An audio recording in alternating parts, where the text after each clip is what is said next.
partir de agora, na Unesp FM, Observatório do Esporte.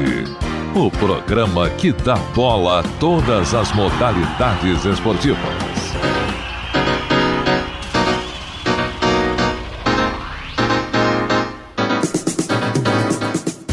Um abraço para você sintonizado em 105,7 nas ondas da Unesp FM. Hoje é sábado, 9 de setembro, o ano é 2017. Eu sou o Guilherme Dias e começa agora mais uma edição do Observatório do Esporte. No Observatório, informação e análise dos acontecimentos esportivos da semana. Nesta edição vamos ouvir e falar sobre duas artes que caminham juntas desde o início do século passado: música e futebol. Futebol e música, dois fenômenos culturais que se completam. Para falar do tema, conversamos com o compositor e cantor paulistano, na verdade, o Edivaldo Santana, autor de várias canções dedicadas ao futebol. Portanto, fique ligado. Aqui no Observatório a informação vai além das quatro linhas. E hoje à mesa temos as presenças de Carlo Napolitano e também do Tuca Américo. Hoje sem o nosso querido Zeca Marques, né? Vai desfrutar aí do seu período de férias, descansando um pouquinho o Zeca, mas a gente faz uma referência aí à mesa, viu, Zeca? E pro Silvestrinho também. Mas o Zeca, embora esteja oficialmente em férias, ele não está ainda em férias. Ele está trabalhando, ele está participando do Intercom Nacional lá em Curitiba. Então o Zeca está a trabalho, representando o nosso GCF lá no Intercom Sudeste. Em férias do Observatório, podemos colocar assim, né? Tá, ok. Vamos começar então o programa de hoje com Carlo Napolitano. Carlão, quais os temas desta semana? Um abraço. Eu tô inaugurando aqui os comentários, né? Eu comecei a semana passada, mas eu quero mandar um abraço. Né? Opa! Um abraço pro além sujeito, do Zeca. Não, além do Zeca. O Zeca tá lá em Curitiba, um abraço pro Zeca. Para um amigo, um colega que é ouvinte assíduo do programa. Opa! Se a gente faz a crítica de mídia, Tuca, em relação à mídia esportiva, ele faz crítica do Observatório. Né? Eu encontro com ele todo sábado à tarde, lá no BTC, no jogo de futebol, e ele vem comentar o nosso programa. Ele até conversou comigo a respeito de um programa de 15 dias, aquele que eu comentei sobre a vitória do Brasil no Pan-Americano. Eu discordo de vocês. Né? Porque aquele jogo foi o fim do basquete brasileiro, né? De acreditar só num jogador, só no Oscar Schmidt para arremessar. Então o Brasil perdeu o jogo de garrafão, o jogo de defesa, e imaginando que um jogador poderia decidir. Então um abraço vai para o Ricardo Constantino. Mas né? Uma bela tese dele. Uma bela tese. Que é o nosso comentarista dos comentários. Né? Até vai uma brincadeira aqui, o Ricardo é um atleticano fanático, ele é paranaense, e eu falei que eu diria no programa que ele é o embaixador do Curitiba aqui em Bauru. Tá certo, achamos um. Então quem quiser torcer pro Curitiba junto, chama o Ricardo, né? Que ele é um curitibano. Ele pode abrir um grupo no WhatsApp já. Sim, pode. Legal. Mas um abraço pro Ricardo. Ele é casado, inclusive, com uma colega nossa aqui da FAI, com a Norma, com a Norma do Departamento de Arquitetura e Urbanismo. Muito bem, um abraço pro casal. De paisagismo, né? O DALP. Isso, DALP. Um abraço pros dois, então, pro Ricardo e pra Norma.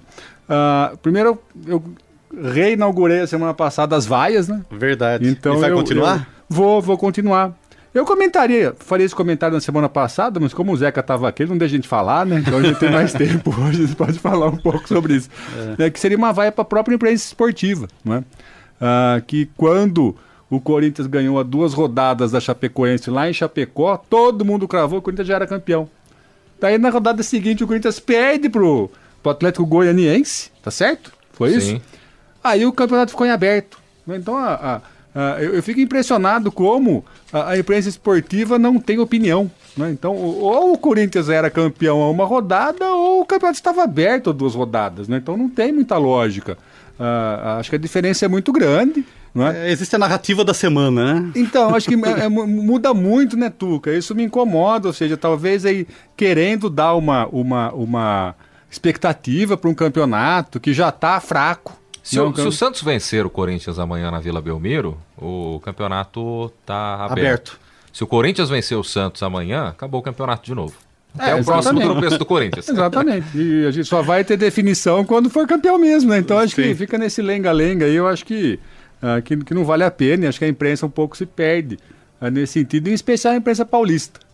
Eu acho que tem que criar essas narrativas para poder capturar a atenção da audiência, né? Então toda semana fica se criando expectativa. Agora tropeçou, né? Agora não sei quem falou que se ganhar faz as somas e tal.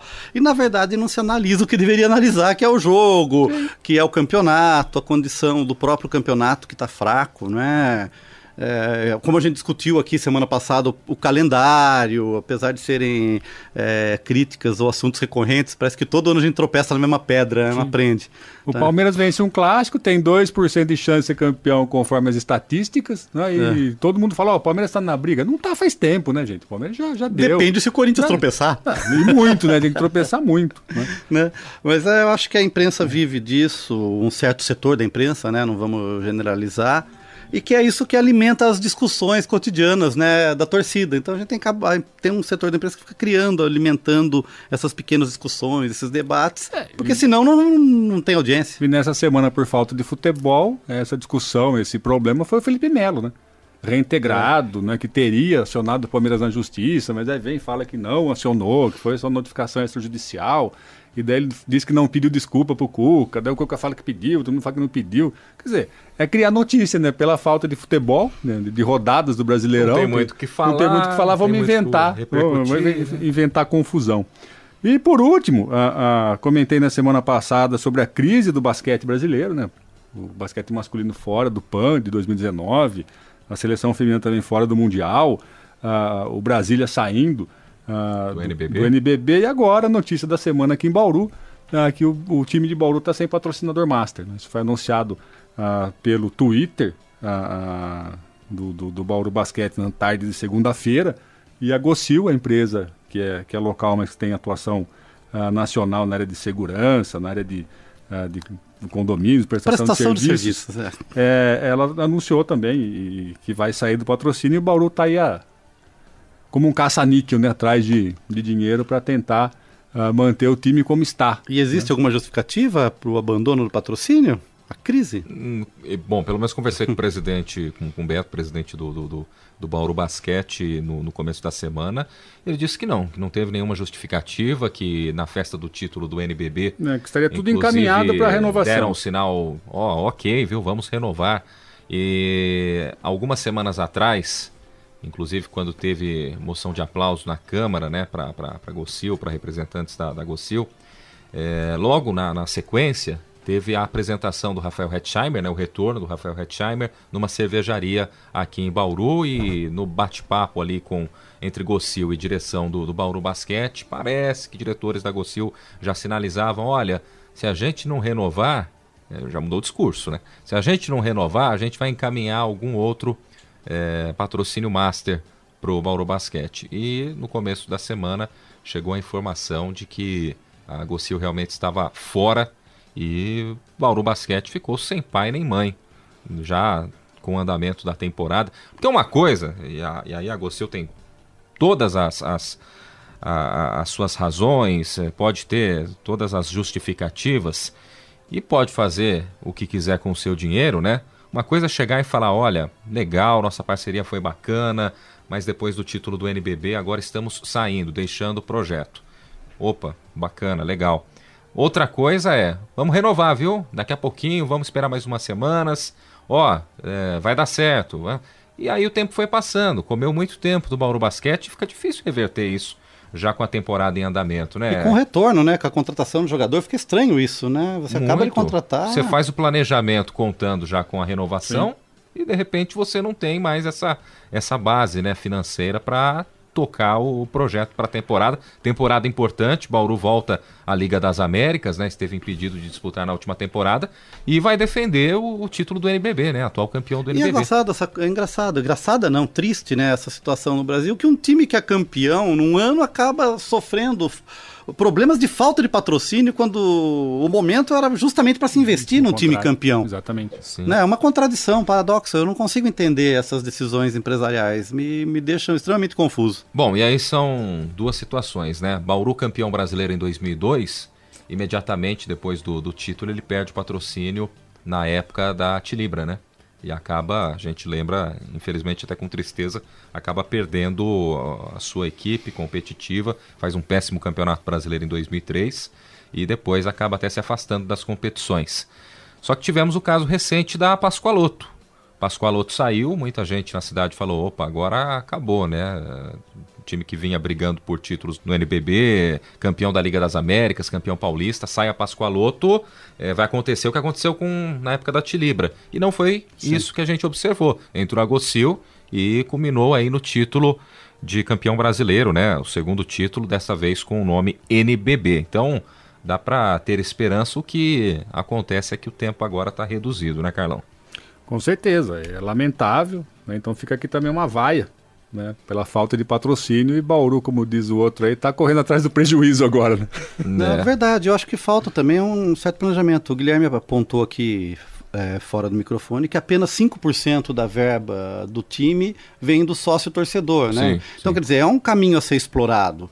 E talvez a questão que a gente estava discutindo também, de não ter um ginásio que possa receber mais pessoas para torcer, né? Eu acho vergonhoso a situação de toda vez que que o Bauru chega às finais, nós temos que jogar fora da cidade. Limita até mesmo o sócio torcedor, porque o cara, eu vou roer o osso aqui na hora do filé mignon, em Marília, Araraquara, é difícil, cara. Mas pelo que até onde eu sei, uma mensalidade sócio-torcedor é R$100, é isso? Acredito que um pouco menos, né? Então, tem aí a partir de 69, 79. Tá, mas é um valor considerável. Sim, você tem que ter ali 2.000 pessoas que estejam dispostas a fazer esse aporte mensal para manter o time, né? Daí seria uma boa receita, né? Se for colocar 100 mil, 2.000 pessoas, são R$200 mil, né? R$100 são R$200 mil. Então, seria um dinheiro aí que daria para pelo menos manter uma boa base, mas para ver se as pessoas estão dispostas a fazer isso. E ainda que a gente encontrasse, né, 2.000 pessoas, 2.000 torcedores, né, do Bauru Basquete, a gente tem a limitação do espaço ali do ginásio também. Claro, 2.000 pessoas, beleza, vai, mas aquela se tecla todos resolverem aquela tecla que a gente bate há muito tempo, né? Poxa, que falta faz um ginásio também, uma arena poliesportiva, né, para receber não só jogos do Bauru Basquete, mas jogos também do vôlei, que está num momento muito bacana, entre outras modalidades, né? Vira e mexe, passa o tempo aí, outras modalidades elas aparecem, e isso daí a gente já tratou, um assunto até que desgasta, né? Desse ginásio com uma capacidade bem maior que nós não temos aqui na cidade de Bauru. Você está em 105,7 nas ondas da Unesp FM. Este é o Observatório do Esporte. Agora, os tópicos de Tuca Américo. Bem, vamos lá, já que a gente está no retorno das vaias, né? Vamos vaiar a imprensa esportiva também. De novo? Vou acompanhar Acompanhar o relator. O relator, meu amigo Caio Napolitano. Houve o caso, já até um pouco desgastado, do goleiro Muralha, né? Que o jornal Extra, num tipo de pequeno editorial, né, na sua primeira página, o jornalista Marvio dos Anjos, que é editor do Jornal Extra, ele fez um texto lá dizendo que não chamaria mais o goleiro do Flamengo de Muralha por precisão jornalística, ou seja, uma vez que o Muralha não estava mais atuando como Muralha, estava apresentando falhas. Seria mão de alface? Mão de alface, frangueiro, né? Tem mais algum adjetivo aí, Guilherme? Olha, o torcedor do Flamengo está usando uma linguagem feia, complicada para o Muralha, hein? Né? Mas tudo bem. Mas o que acontece é que o próprio Marvio dos Anjos, no Redação Sport TV, na última segunda-feira, dia 4, ele afirmou que a audiência não entendeu a piada, né? Então, aonde está esse jornalismo? Ele que se coloca como editorial de primeira página uma piada. Eu acho que tem alguma coisa errada com o jornalismo esportivo. Então, Tuca, mas esse Extra eu acho que é o Notícias Populares mas da modernidade. Mas acho que ele não é sério, esse jornal. Mas eu acho que acaba ofendendo a dignidade da pessoa, né? Não sei se dá pra falar que o Extra faz jornalismo. Mas resumindo a ópera, Carlão, é que deu pano pra manga, então tem que assumir que não é jornal. Então você tira de baixo lá que não é jornal. Né? Você põe um pasquinha, um semanário cômico esportivo. Sensacionalista. É um jornal sensacionalista. Né? Mas a questão é que se traveste de seriedade. Jornais que não são sérios. Né? Então você tinha o próprio Notícias Populares, o antigo jornal que você espremia e saía sangue. Sim. Né? Mas até o ponto de você ofender a dignidade da pessoa, acho que é um pouco complicado. O Muralles ficou indignado, ficou um tanto deprimido e tal. Eu sinto uma certa empatia, né? Porque goleiro já é uma profissão meio triste, né? O Nenê Prancha falava que o goleiro é uma profissão tão triste que por onde ele passa nem nasce grama.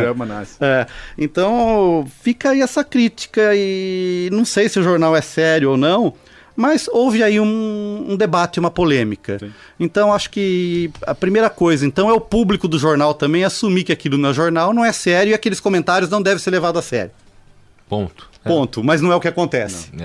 Né? Existe uma confusão aí do que é jornalismo ou não é jornalismo, porque as pessoas leem aquela informação e tomam como notícia. Então acho que tem que ter um pouco mais de cuidado. Mas nessa crise que está o jornalismo atual, em frente à digitalização, à internet, isso não é nada perto do que está acontecendo, das informações não apuradas, não precisas, das fofocas e mentiras que são espalhadas nas redes sociais, a própria questão da pós-verdade ou verdade alternativa, que são termos que estão na moda, né? Não, eu não menti, isso é uma verdade alternativa. É muito complicado explicar isso para as pessoas, né? De como políticos e meios de comunicação se apropriam de certos termos para dizer, não, eu não estou te enganando, veja. É uma verdade alternativa, então é uma mentira. A pós-verdade é aquilo que só é verdade porque é uma mentira manipulada para ser entendida como verdade. Então acho que isso é muito perigoso e acaba desgastando. Verdade mentirosa. É uma verdade mentirosa, né? E nem é uma mentira sincera. Sim. Também. Então, acho Fica ali no meio do caminho. Fica no meio do caminho. E isso, eu sempre falo para os meus alunos, né? Que a gente que estuda comunicação já é enganado pelas intenções da mídia, imagine quem não estuda. Né? Então Exatamente. As pessoas acabam tomando isso como verdade tal. E só se vai descobrir o estrago na carreira do profissional quando já é tarde. Né? Aí já não tem mais volta. Todo atleta tem uma má fase, um momento ruim. Nós, pessoas comuns, temos momentos ruins na nossa vida, que parece que as coisas não estão certas. E o Muralha, a gente lembra, né, que é o principal alvo aí da publicação que você trouxe, inclusive, Tuca. Muralha, 1 ano atrás, era goleiro de seleção brasileira. Não era titular, mas era goleiro de seleção, né? Então, do céu ao inferno em um ano. E agora não consegue... Você vê se esse editorialista, se ele é flamenguista, né? Que se for, é pior ainda. Até, porque pode ter intenção de derrubar, né, de criar tumulto. Está sendo muito time, mais torcedor que jornalista. Torcedor que jornalista. Né? Então acho que é perigoso, mas a gente entende também que nessa circunstância, nesse contexto, é um momento de transição e que eu vejo nossos amigos jornalistas, muito complicado discutir a profissão de jornalista, a formação do jornalista hoje. Né? Agora, se uma pessoa vai estudar jornalismo, fazer um curso de jornalismo para fazer isso, é complicado.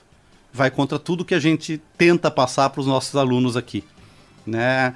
Então, a gente tem que pensar muito bem em que tipo de jornalismo existe hoje e que profissionais nós estamos colocando no mercado. Né? É muito complicado. Bem, agora vou falar de um tema aí que é muito caro ao meu amigo Guilherme Dias. Uma notícia bem interessante foi publicada na Folha de São Paulo na última segunda-feira, uma matéria do jornalista Sérgio Rangel, que é lá do Rio de Janeiro. Né? E eu já tinha algumas informações, mas eu fiquei assustado, Guilherme Dias, o volume em dinheiro que é movimentado em apostas. Muita coisa. Né? Então a matéria justamente, a gente teve aí os 2 jogos da seleção brasileira nessa semana, né? Seleção que já está classificada e tal, mas a matéria vai falar o quanto as eliminatórias sul-americanas movimentam em apostas. Né? Então para vocês terem... Tem os números aí? Tem os números, não são, é muito dinheiro, viu, meu amigo Carlos Napolitano. Então o Sérgio Amaral abre aspas, diz aqui, no mercado apostam a partir das eliminatórias sul-americanas, arrecada em média 35 milhões e meio de euros, 182 milhões de reais, né? Em sites e casas legalizadas. Imagina só o que não tem de coisa clandestina então, por aí. Lá mais pra frente tem aqui o dado, eu já passo para você. E lembrando, né, Tuca, que aqui no Brasil muita gente faz aí o chamado trader esportivo, né? Mas não tem nenhuma casa, né? Aqui do Brasil mesmo, esses apostadores do nosso país, eles apostam em casas, muitas vezes de Portugal, da Inglaterra, Espanha, por aí, Itália e por aí, né, Estados Unidos, porque aqui no Brasil ainda não tem essa legalização, né, para sites. Eu tenho a impressão até que é uma coisa, né, Carlos, que eu acho que vai passar por outro tema polêmico, que é a legalização do jogo no Brasil. Sim.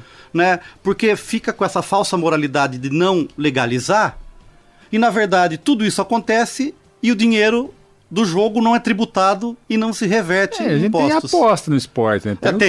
Tem o turf, de certa forma a gente tem a loteria esportiva, que é uma... Então, assim, eu não sei, quer dizer, a gente sempre cria modelos, né? Os países desenvolvidos, mais evoluídos, aí lembra da Inglaterra, Estados Unidos, lá isso aí é comum. Na Inglaterra, onde mais se aposta em tudo, né? Na Inglaterra. Teve até um caso aí do sujeito que fez uma aposta na luta lá do McGregor com o Mayweather, e ele ganhou menos que ele apostou, não sei se vocês chegaram a ver isso. O cara apostou milhões de dólares e ganhou milhares. Né? Então é complicado também. E esses países têm, se aposta pra tudo, né? Qual vai ser o nome da rainha da Inglaterra, que horas que vai nascer, qual minuto, né? Teve qual a cor do olho. Aquele cidadão, né? Numa modalidade de apostas livre, que ele colocou na época da Copa do Mundo. Não foi nem a última Copa do Mundo, foi de 2010, né? Que o Suárez morde o Chiellini. Foi na última Copa, sim, né? Uruguai e Itália no mesmo grupo. O Suárez, ele dá uma mordida no Chiellini, zagueiro da seleção italiana. E o cara ficou milionário, porque ele colocou que o Suárez morderia alguém durante a Copa do Mundo. O Suárez mordeu alguém e ele mordeu uma bela grana. Ele mordeu uma bela grana. Ele não colocou ali que o Suárez ia morder o zagueiro da Itália, mas colocou, olha, o Suárez vai morder alguém nesse seria mundial. Muito, né? Os 10 minutos do segundo tempo no lance do escanteio, né? Não dá, né? Mas deve ter alguém que aposta isso. Deve ter. Para vocês terem ideia, eu falei que aqui uma partida da eliminatória sul-americana movimenta 35,5 milhões de euros, 132 milhões de reais.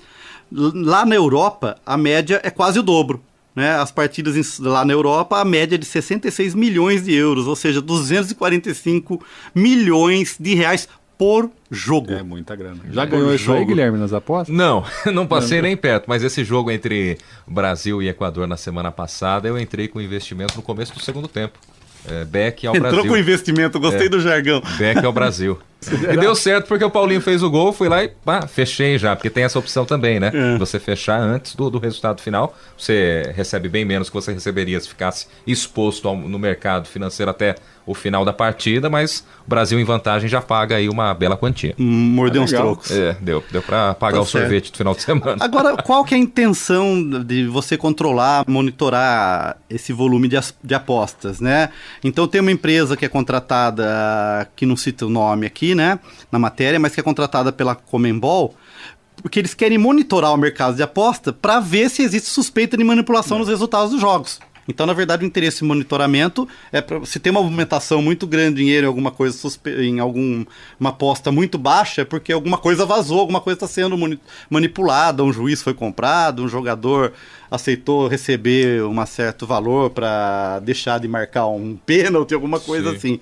E que não é tão incomum assim no mundo das apostas. A gente exatamente, já falamos aqui sobre isso. Já falamos aqui num caso que aconteceu aqui em São Paulo, né? Foram 9 pessoas presas porque participaram do esquema de manipulação de resultados das divisões inferiores do Paulistas e Torneio do Norte e Nordeste. Parece que tem um fascínio, né? Quanto mais distante o jogo, né? Acho que a probabilidade de você ter o controle do resultado é menor e as apostas mais estapafúrdias tendem a ganhar muito dinheiro. E para o ouvinte entender, a gente citou, o Tuca citou das eliminatórias, né? O dinheiro nas eliminatórias na América do Sul, da Europa.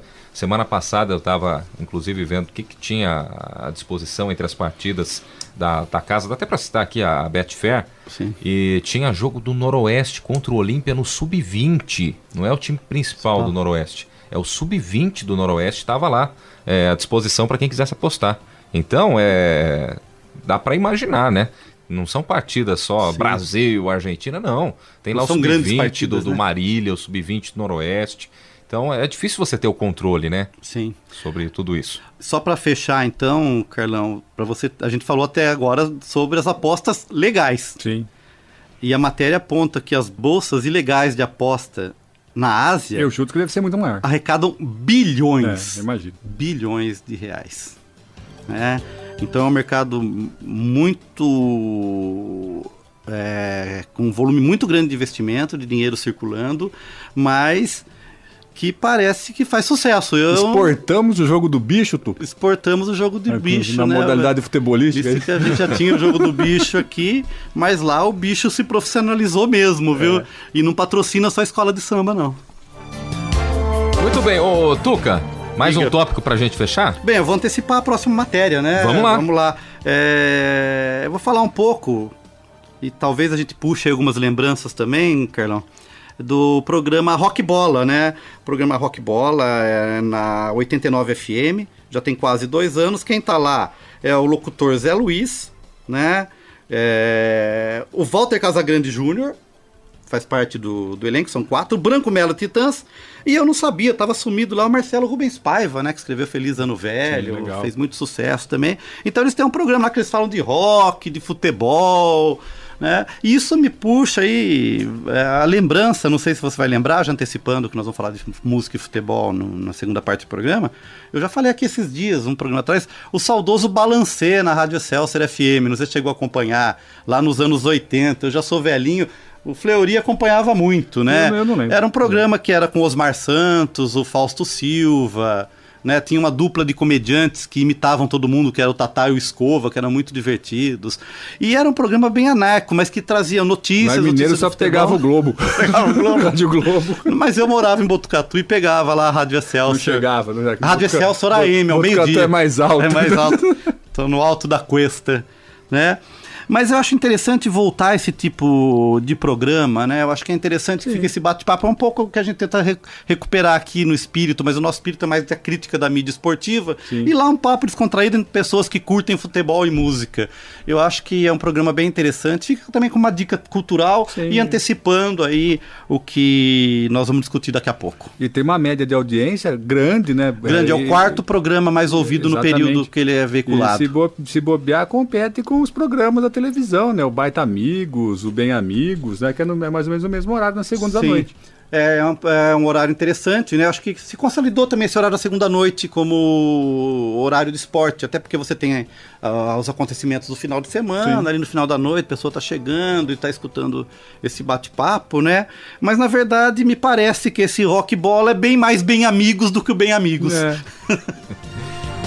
Legal, você está na Unesp FM, este é o Observatório do Esporte. Agora vamos para a matéria desta semana. A locução é de Silene Barros. Observatório do Esporte. Confira a reportagem da semana, um tema em debate. O futebol e a música caminham juntos desde as primeiras décadas do século XX. Principalmente a partir dos anos 1930, com a popularização do esporte bretão, os músicos passaram a se dedicar com maior atenção ao futebol, que já conquistava praticantes e torcedores. O processo criativo se intensificou com a participação do Brasil na primeira Copa do Mundo e com o surgimento do rádio. O rádio foi o meio de comunicação ideal para a transmissão esportiva e para a divulgação dos novos talentos da música popular brasileira. O futebol é um acontecimento social e cultural que alimenta o imaginário popular e fornece fatos, casos e histórias curiosas para a criação do letrista e do compositor musical.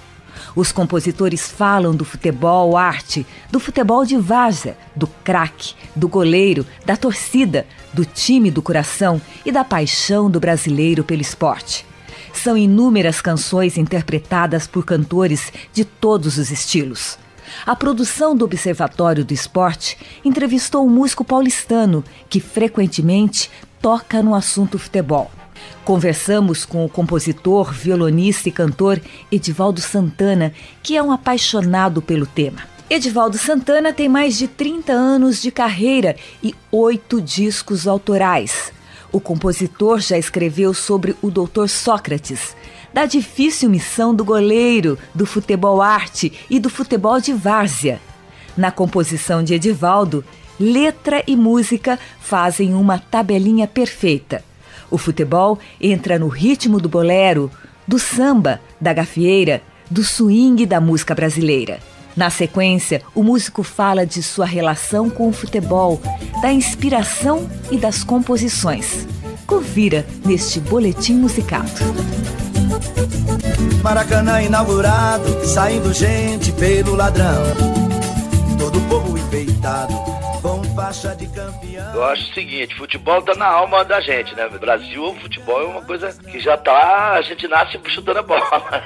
Eu jogo bola, né? Então as coisas, a inspiração, as ideias de falar sobre futebol vem do dia a dia de jogar bola. Agora eu tô parando que o joelho todo estourado e tal, o tornozelo tudo machucado, mas a maioria das ideias que eu componho falam do dia a dia do futebol. Inclusive algumas que falam do futebol arte, que eu gosto muito, eu acho que muita gente gosta, do futebol mais com classe, com mais categoria e tal, que nasce nas periferias, o futebol que nasce nas quebradas, que nasce de onde eu vim, de São Miguel Paulista, da Zona Leste de São Paulo e tal. Lógico que também tem ver os outros jogadores jogarem, os profissionais, ver um Pelé jogar bola, um Maradona, um Rivelino, um Ademir da Guia, um Tostão, o Sócrates, são caras que me inspiram. E o futebol em si, né, a paixão pelo futebol, o fato da terapia que o futebol é, porque o futebol é uma coisa que não é só o resultado, assim, você joga, ele é terapêutico, que mexe na sua cabeça, mexe no físico, mexe nas ideias. O futebol tem ele engloba um monte de situações do ser humano, né? Pra mim é uma terapia e tudo. Então, eu tento pegar essas ideias, os sentimentos que o futebol me traz. E no campo, tornozelo inchado, a chuteira apertando do lado, terapia. Eu acho, por exemplo, Terapia, que é uma canção que eu fiz, que tem no disco do Tá Assustado, eu fiz pra diretoria do time que eu jogava, que não gostava muito dos jogadores que eram considerados muito loucos. O time era muito bom, ganhava de todo mundo e já era um master, já jogava há uns 30 anos, mais ou menos. E a diretoria não queria mudar o time, queria tirar o treinador, aquelas histórias todas, porque achava que os caras eram muito cabreiro, dava trabalho e tal. Mas o time era muito bom. Então eu fiz essa música falando da diretoria, que eles queriam mudar o time. Meu sistema nervoso abalado, essa noite eu dormi acordado, tomara que amanhã faça sol. Eu no campo, tornozelo inchado, a chuteira apertando do lado, terapia, né? Que vai falando, no final, eu sou meia esquerda desse time, não posso ficar de fora. Então foi feito para a diretoria do time. Quando a bola vinha, ele já sabia onde ela ia cair. Se antecipava no peito, colava e ela rolava de rir. Ele já dizia como profecia: quem joga deitado é raiz, quem dá bico nela mata a bola de canela, é melhor tentar ser juiz. Algumas outras eu fiz, o Jogador, por exemplo, que é uma música que eu gravei com a participação do Lenine, que tem no disco Amor de Periferia. Ela já fala do futebol, a arte, né? Tem citações de alguns jogadores, eu me apego a essas citações de craques como o Nilton Santos, que dizia: quem joga deitado é raiz, né? Que dá carrinho, que jogar em pé, jogador bom tem que jogar em pé. Então, tem muitas citações e situações que me envolvem. A beira do campo, depois do jogo, é uma coisa fantástica. Eu acabava o jogo, ficava 3 horas, 4 horas na beira do campo com os caras, tomando uma cerveja e tal, e aprendendo com o linguajar da beira do campo, dos jogadores, do cara que assiste, do torcedor. Então, no boteco, aquela história. Então, tem muita história dos caras que vão para minhas músicas, não só sobre futebol, mas sobre a vida, né? Agora, antes de sair de casa pra bater uma bola, eu ponho gelo no joelho, gelo no tornozelo e no adutor, pra quando for chegada a hora de fazer a jogada, eu não sinto a piscada que a semana passada me incomodou. Pra mim combina com tudo que é bom, né? Que o swing, com tudo que tem a swing, o bolero, a salsa, o samba, né? O samba tá na nossa veia, o forró, o shot, o futebol combina com tudo, o samba principalmente, né? Nós estamos na terra de samba e futebol aqui, nós estamos na matriz oficial. Agora eu busco, às vezes, outras fórmulas, não só a fórmula tradicional do samba e do blues e da salsa. O Terapia é uma salsa. Nesse disco novo que tem a música que fala do grande Sócrates, grande mestre Sócrates, já é um samba bossa, né? O Gelo no Joelho já é uma coisa de gafieira. Então, eu acho que o futebol combina mais com o samba, mas combina com tudo. Principalmente pra mim, que sou um artista que pesquiso na minha obra outras coisas e outros ritmos e fico colocando e tal. Às vezes cabe tranquilamente, né? Pra quando for chegada a hora de fazer a jogada, eu não sinto a fisgada que a semana passada me incomodou. Eu sei que minha mulher vai ficar injuriada, pela água espalhada vai gritar da sala que não é jacaré. Mas como quero muito ir pro jogo, passe carneiro no morro, me leve pra jogar no meio do campo no tapete de Ismael. O tempo não para, mas o tempo passa, gelo no joelho. Muito bem, vamos então aos agradecimentos antes da gente falar um pouquinho mais a respeito do tema deste sábado, agradecendo ao compositor, cantor e violonista Edivaldo Santana. E continuam conosco, tanto o Tuca Américo como também o Carlo Napolitano, e agora temos a presença do nosso querido diretor do programa, né, o Fábio Fleury. Fleury, você começa, né? O que você pode falar a respeito da matéria de hoje? Olá, amigos da mesa, amigos ouvintes. O Edivaldo Santana é um velho conhecido aqui da Rádio Unesp, né? A gente já toca ele faz desde 95, mais ou menos. E ele sempre foi um apaixonado por futebol. Você pega os discos, né, que ele já lançou, são 8, ele sempre fala do tema. Nessa entrevista que eu coloquei, inseri 4 músicas, que eu vou agora falar, o ouvinte ouviu a música O Goleiro, Terapia, O Jogador e Gelo no Joelho. E eu pergunto pra você, Tuca, Napolitano e Guilherme, precisando de gelo no joelho. Em que fase vocês estão? Do goleiro, da terapia, do jogador ou do gelo no joelho? Eu acho que eu tô na terapia. O futebol pra mim é terapia. Eu até havia notado aqui, eu gostei do processo terapêutico. Eu não me considero um jogador, né? Eu corro, né? As pessoas jogam, como você joga? Eu jogo de chuteira. Assim que eu jogo. Eu corro no campo, eu não sou um bom jogador, não tenho habilidade, mas de fato pra mim é um baita de um processo terapêutico. Que ela, a 1 hora, mais ou menos, a gente fica ali correndo e brincando, que eu esqueço do mundo, né? Então aquilo pra mim eu saio de lá com a Repete cabeça... pra mim, Fleury. O goleiro, terapia, o jogador ou gelo no joelho? Não, na verdade, eu nunca fui jogador, eu fui goleiro. Né? Para muitos, goleiro não é nem considerado jogador. Né? Fui convidado para jogar várias vezes, jogava futebol do salão, né? Daí cansei de levar muita bolada, desisti e tal. Mas hoje eu acho que eu tô na fase dupla, viu, Carlão? Porque eu continuo com gelo no joelho, meu joelho não sarou, né? E acho que a terapia também, o futebol hoje é mais terapia, além de pra gente ser profissão. De certa forma, a gente tá lá vendo os jogos, né, pensando o que falar aqui no programa.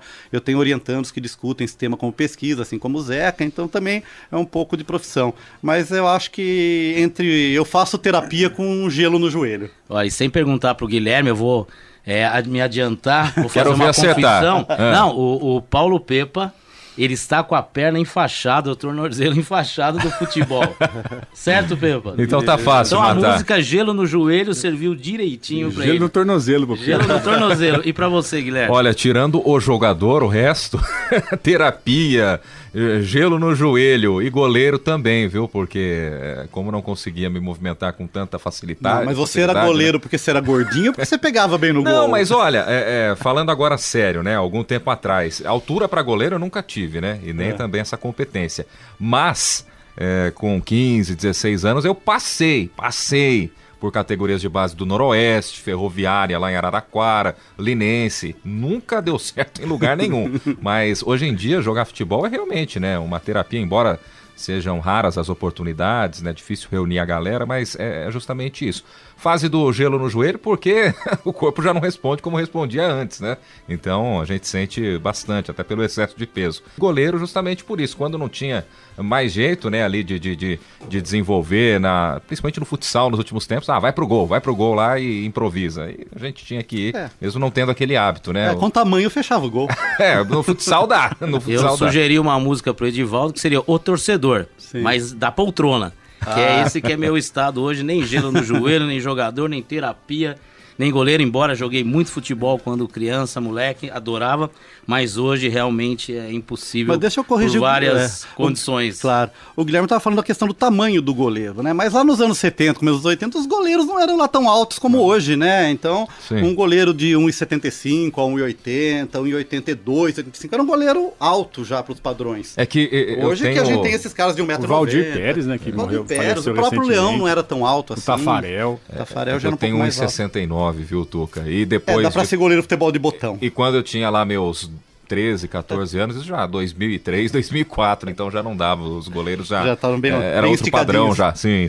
Tá certo. E só lembrando, o Edivaldo Santana, compositor, violonista, cantor, ele é um jogador da várzea, ele é um compositor citadino. Se você pegar as músicas, né, as letras que ele faz, ele fala da cidade, das relações sociais e do futebol como fenômeno também cultural. Ele mesmo falou na entrevista dele que ele ficava sentado olhando, observando, né, e isso se transforma em música como várias, né. A gente tem, né, o Tuca conhece, o Napolitano, o Guilherme, o livro Futebol no País da Música, do Beto Xavier, né, o Beto Pampa, que hoje está em Santa Catarina, morou em Bauru por muito tempo, trabalhou em rádios de Bauru, fez muito sucesso aqui como locutor, apresentador, né, de música popular brasileira, né? Um apaixonado por futebol, escreveu um grande livro sobre o tema. E também queria lembrar, tem outro livro também que fica de dica para o ouvinte, A Presença do Futebol na Música Popular Brasileira, de 2002, do Assis Ângelo, também um jornalista, poeta, e ele também escreveu sobre o futebol. E eu preparei aqui uma surpresinha para vocês, Tuca, Napolitano e Guilherme. É uma música, o Pepa vai colocar uma música pra gente ouvir, eu não contei para vocês antes, pode ser que vocês conheçam, o ouvinte também, mas é uma música que ela é muito cara para mim, porque ela me traz uma memória afetiva da rádio, da minha adolescência e do futebol. Quando eu ouvia essa não a música em si, vocês vão entender, aquilo, o gol, por exemplo, só existia depois de ouvir aquilo. E eu ficava no meu quarto lá ouvindo futebol, Corinthians, e sempre ficava esperando que chegasse esse momento. A gente vai colocar um pouquinho antes da música, que ela é uma narrativa de um gol, e daí vem, tá? Vamos ouvir. Vamos lá. Sofria como louco com o rádio colado no pé do ouvido, mas a nossa defesa é segura, é mesmo de seleção. Time bem armado, tranquilo, era a final, era uma decisão. Até que o juiz apitou, falta a favor do Mengão. Paulo César prepara o seu chute fatal, na barreira a confusão é geral. Atenção, preparou, correu e chutou. É gol e felicidade. É gol, o meu time é a alegria da cidade. É gol e felicidade.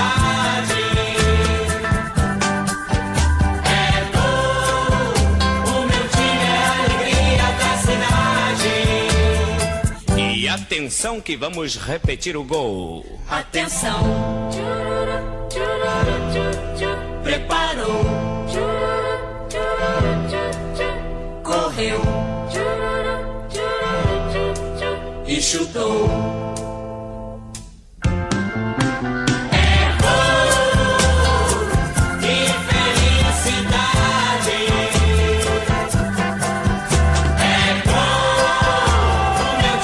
Da música Replay, É do trio Esperança, né? Os autores são Roberto Correia e John Lemos. É de 1973. Napolitano, foi surpresa pra você? Não, pra mim foi, porque eu pensei que fosse ali um jingle de alguma rádio que era colocado quando o time fizesse o gol e tal. Pra mim não era uma música, e fiquei surpreso. E lembrei da infância também. Verdade, né? Acho que tá na memória afetiva de todo mundo, como o Fleury falou.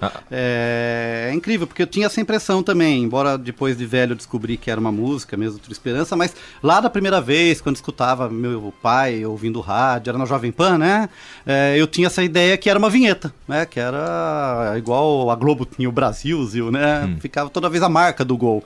E é engraçado como isso fica na memória da gente, né? É uma lembrança muito forte. Impossível ser amante de futebol e não ter ouvido essa música em algum momento da vida, né? Muita gente que acompanha pelo rádio, eu tenho certeza que já ouviu o refrão, mas eu também não sabia. Eu estou até surpreso também, não tinha conhecimento.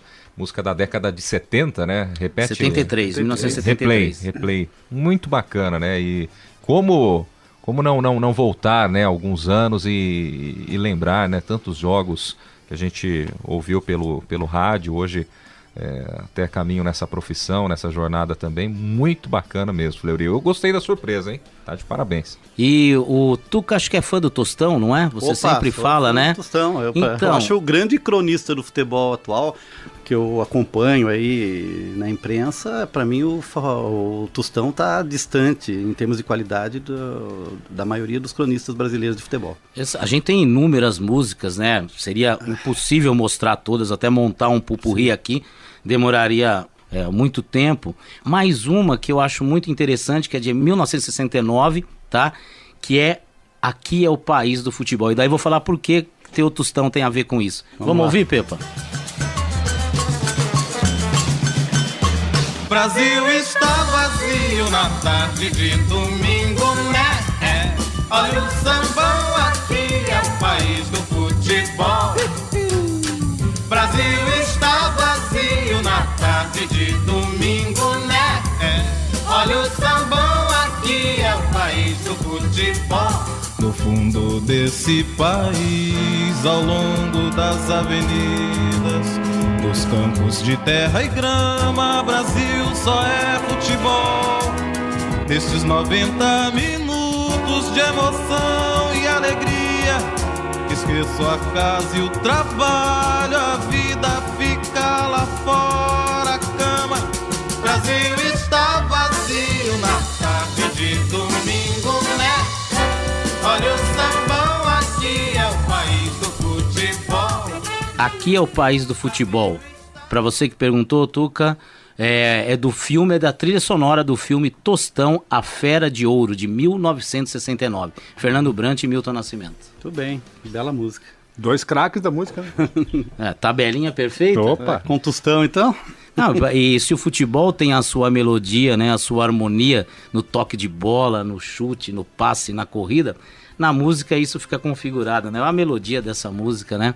Sim. Que bonito, com uma letra também. Entrosamento perfeito. Entrosamento perfeito. Legal. Você está em 105,7. Este é o Observatório do Esporte. Inclusive o nosso diretor, Fábio Fleury, separou um texto aqui, Fleury? Isso, então. Essa pauta nasceu motivada pelo novo CD do Chico Buarque. Entre as 9 canções do CD, você tem uma faixa 4, que se chama Jogo de Bola. E Jogo de Bola é uma homenagem dele para o futebol de várzea, para o futebol amador. Nesse texto que você vai ler, Guilherme, do Luiz Guilherme Piva, ele faz uma brincadeira, uma oposição entre a temática do futebol arte, que o Chico trabalhou naquela música Futebol, que todo mundo conhece, que a gente vai ouvir um pedacinho. Vale a pena ouvir um pedacinho pra gente lembrar a música O Futebol.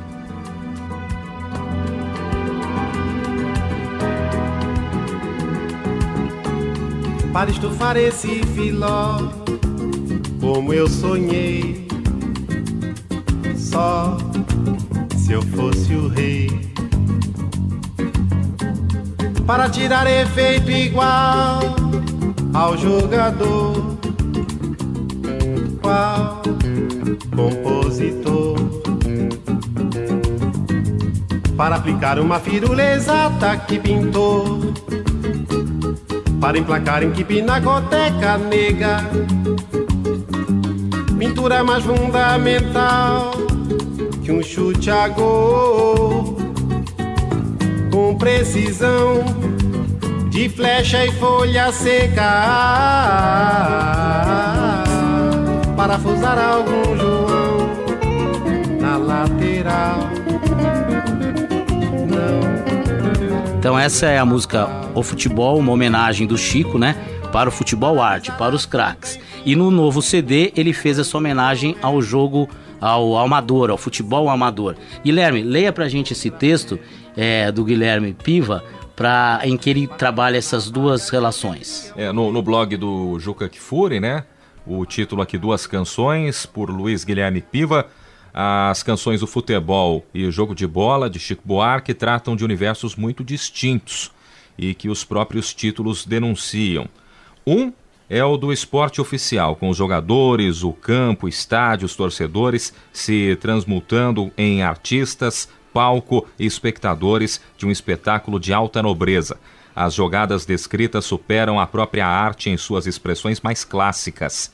A letra narra lances que nenhum artista será jamais capaz de igualar. Atinge-se tal elevação que o jogador torna o estádio em coliseu e se alça próximo aos céus. Outro é o da pelada, da gente comum que joga em campinhos simples para torcedores comuns. Integram esse mundo manifestações, lugares, expressões e personagens populares. Samba, botequim, pinto no lixo, guria, Maria Chuteira, moleque, cachola, bicho pega e pelota. Os lances são os típicos do jogo não oficial: embaixadinha, caneta, toque. O jogador é mais do que imortal, é falho. Toma dribles, perde a bola, decai. A linguagem e a melodia de cada canção reforçam essa distinção. Então, um texto aí do Luiz Guilherme Piva, ele que é escritor, né, autor do livro Eram Todos Camisa 10, da editora Iluminuras. Certo, Fleury? Certo. Vamos ouvir Jogo de Bola? Vamos lá. Há que levar um drible por entre as pernas sem perder a linha. No jogo de bola que aturar uma embaixadinha, deveras como quem tira o chapéu pra mulher que lhe deu fora que puxar um samba, sacar o samba lá do labirinto da tua cachola e dançar o miudinho feliz como um pinto no lixo, mesmo quando o bicho pega, mesmo quando já passou da hora. Salve o futebol, salve a filosofia de botequim, salve o jogar bonito, não ganhar no grito, a simpatia, quase amor da guria que antes do apito final vai sem aviso embora. Vivas a galera, vivas as Marias, chuteira cujos corações encandecias outrora quando em priscas eras um buscas, eras a fera das feras das feras, mas agora que aplaudir o toque, o tic-tac, o pique, o break, o lance de craque do centro, avante ver rolar a pelota nos pés de um moleque, é ver o próprio tempo num relance e sorrir por dentro. Há que levar um drible por entre. Esse foi Chico Buarque, Jogo de Bola, Guilherme. Bem legal, né? Essa daí, essa última música, um lançamento, uma música mais recente, e a outra de 1989, o Futebol, né? Só pra gente colocar aí as músicas nas suas datas respectivas. Você está em 105,7 nas ondas da Unesp FM. Tuca Américo.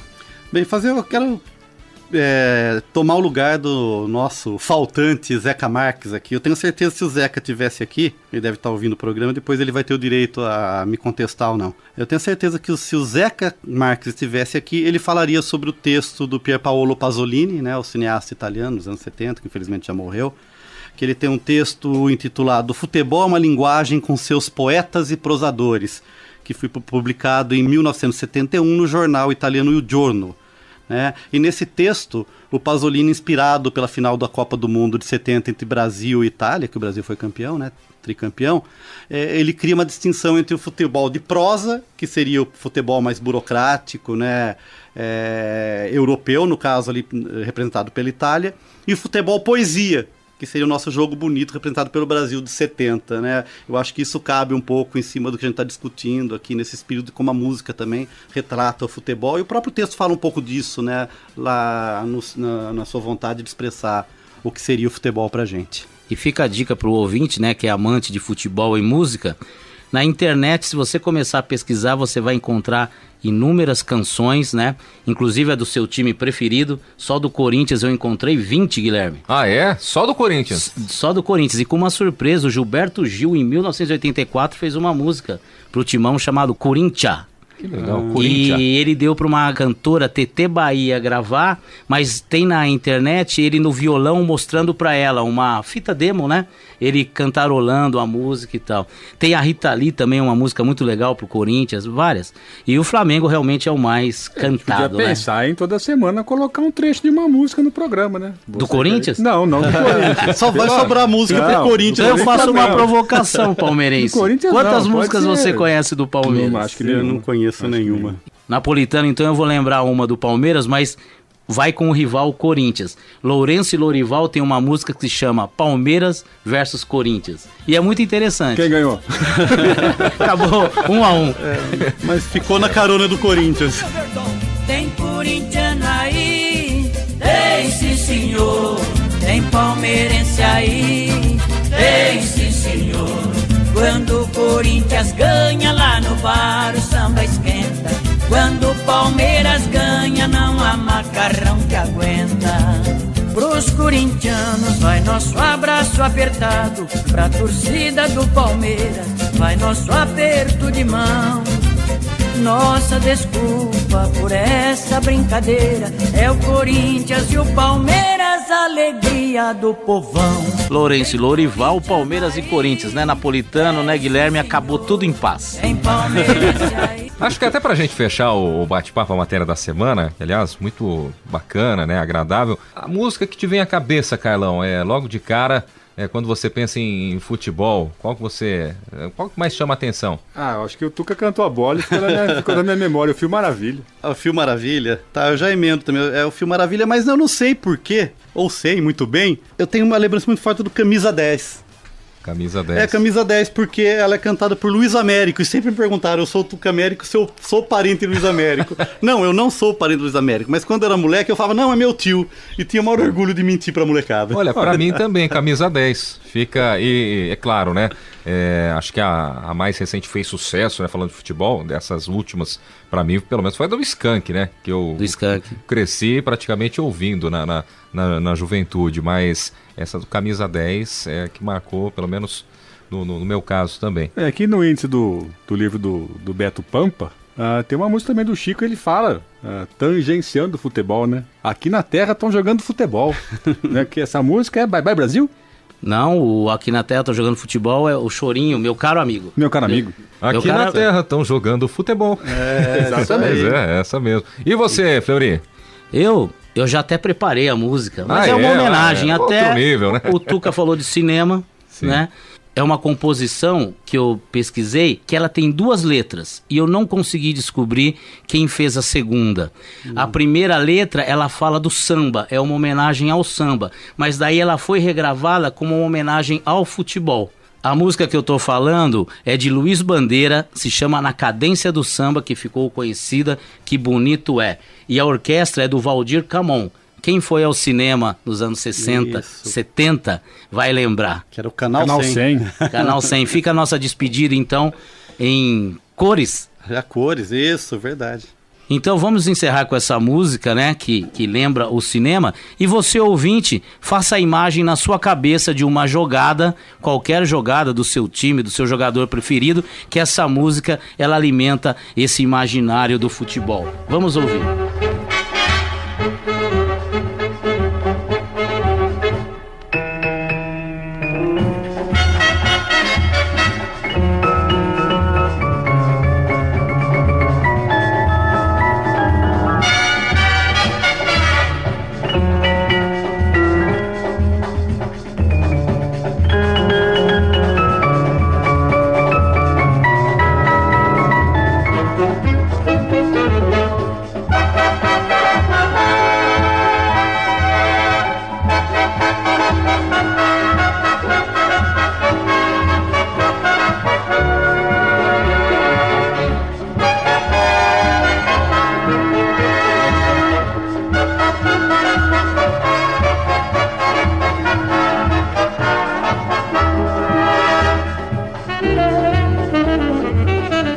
com a favorita aí do Fábio Fleury, vamos para a reta final do programa deste sábado, né? Agradecendo mais uma vez a sua companhia, a sua audiência. E lembrando, né? Você ouvinte do programa que acessa as redes sociais, curta nossa página no Facebook. O endereço é facebook.com/Observatório do Esporte. Acesse também o blog do nosso programa, o endereço observatoriodoesporteunesp.blogspot.com.br.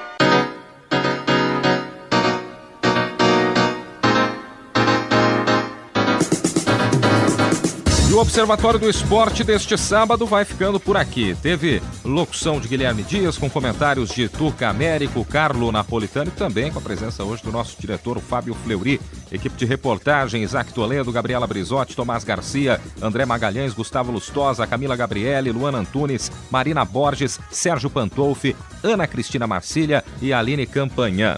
Direção, como eu disse, Fábio Fleury, produção técnica do Paulo Pepa. O Observatório do Esporte é uma atividade de extensão do GCF, Grupo de Estudos sobre Comunicação Esportiva e Futebol da Unesp. Para você, um grande abraço e até a próxima semana. Observatório do Esporte, informação além das 4 linhas.